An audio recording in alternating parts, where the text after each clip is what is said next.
They laughed when she cried, not loud laughter, but the kind that stings more, the side glances, the whispers, the smirks, pretending to be concerned. Her pain was public entertainment, a story they passed around to feel bigger about themselves. She had trusted them once, shared her struggles in moments of weakness, believing honesty would bring comfort. Instead, it gave them weapons. Every failure became a joke. Every tear became proof that she was fragile, replaceable, small. She learned quickly how silence could be safer than speaking. At work, they dismissed her ideas, then mocked her dedication. At home, relatives reminded her how little she had achieved compared to others. Even friends suggested she was too sensitive, as if pain were a flaw. She began shrinking, folding herself into quieter versions just to survive the day. Nights were the hardest. She replayed every insult, every moment she should have defended herself, but didn't.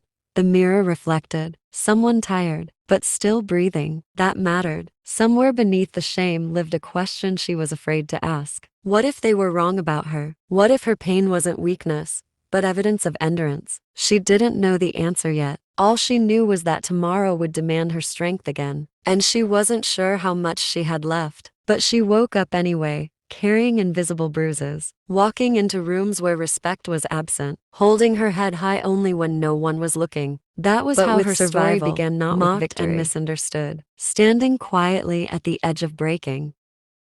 Silence became her shield. She stopped explaining herself, stopped asking to be understood. Words had failed her too many times. Instead, she observed. She noticed who spoke the loudest and who did the least. She saw how confidence, even fake confidence, earned respect faster than honesty ever did. While they joked about her quiet nature, she listened. While they underestimated her, she learned. Pain sharpened her focus. She arrived early, left late, and worked without applause. Each task completed was a small promise to herself that she would not disappear. The injustice burned, but she swallowed it, storing the fire somewhere deep. There were days she almost broke, days when humiliation followed her home and sat beside her in the dark. On those nights, she cried softly, not from weakness, but from release. She wrote down every insult, every overlooked effort, not to dwell, but to remember. Memory would matter later. Slowly, something shifted. Her silence stopped feeling empty and started feeling powerful. People talked around her, not to her, assuming she had nothing to add. That was their mistake. She was building something they couldn't see: skills,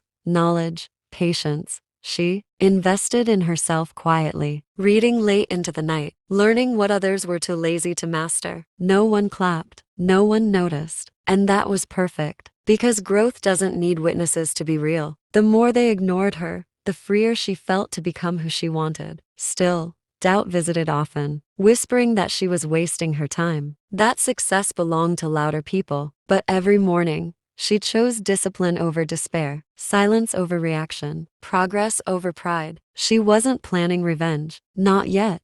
She was preparing, and preparation, she learned, was the most dangerous form of resistance. Strength did not arrive suddenly. It grew slowly, like a muscle built through repetition and pain. She began trusting herself again, testing her limits in small ways, speaking up once in a meeting, applying for opportunities she thought were out of reach. Each step terrified her, but fear no longer stopped her. The same people who mocked her now looked confused. She wasn't supposed to change. She was supposed to stay quiet, useful, invisible. Their discomfort fueled her determination. She stopped seeking approval and started measuring progress. When a project succeeded, she credited her effort, not luck. When she failed, she studied the failure without cruelty. For the first time, her inner voice became kinder than the voices around her. Injustice still existed. Promotions went to favorites, not performers. Credit was stolen, praise misplaced. But she no longer internalized it as proof of her worth. She saw the system clearly and decided to outgrow it. Opportunities opened elsewhere,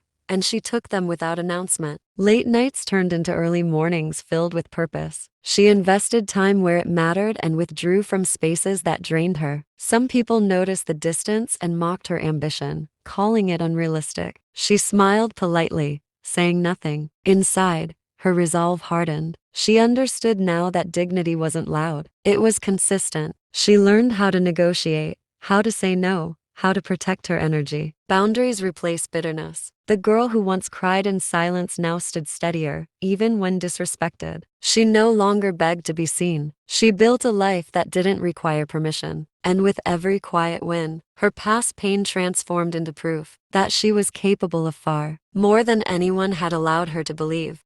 Success did not look like revenge. It looked like independence. Her work began speaking for her in rooms she wasn't in. Recommendations replaced introductions. Numbers replaced opinions. The same people who once doubted her now used her name carefully. Aware it carried weight, she stayed calm, never reminding them of the past. Justice, she learned, didn't need speeches. It arrived through undeniable results. There were moments when anger tried to resurface, tempting her to confront, to expose, to humiliate as she had been humiliated. But she chose restraint. Dignity was her quiet victory. She redirected energy toward growth, not grudges. When recognition finally came, it felt surreal. Not because she didn't deserve it, but because she had stopped needing it. The applause was softer than expected, almost unnecessary. What mattered was freedom, the ability to choose, to walk away, to say no without fear. Those who once mocked her pain now watched her rise with forced smiles. Some tried to reconnect,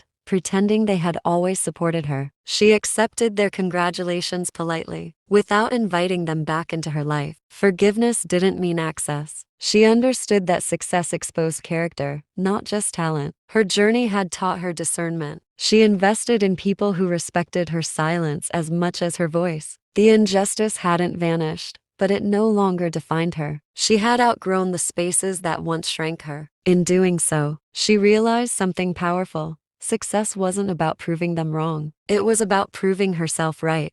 With stability came reflection. She revisited memories that once hurt too much to touch. This time, they didn't break her. They explained her. She saw how pain had shaped her resilience, how mockery had sharpened her focus. Instead of bitterness, she felt clarity. She began mentoring other women quietly, sharing lessons without preaching. She taught them what she had learned the hard way. Silence can be strategic, kindness can be strong, and patience can be powerful. Her story wasn't public, but its impact was real. Meanwhile, those who had thrived on her vulnerability struggled with their own stagnation. Without someone to look down on, they faced themselves. She didn't celebrate their struggles. She simply moved forward. Justice, she realized, wasn't about watching others fall. It was about rising without becoming cruel. She remained humble, grounded, and intentional. Every achievement was built on effort, not ego. She no longer introduced herself by her pain,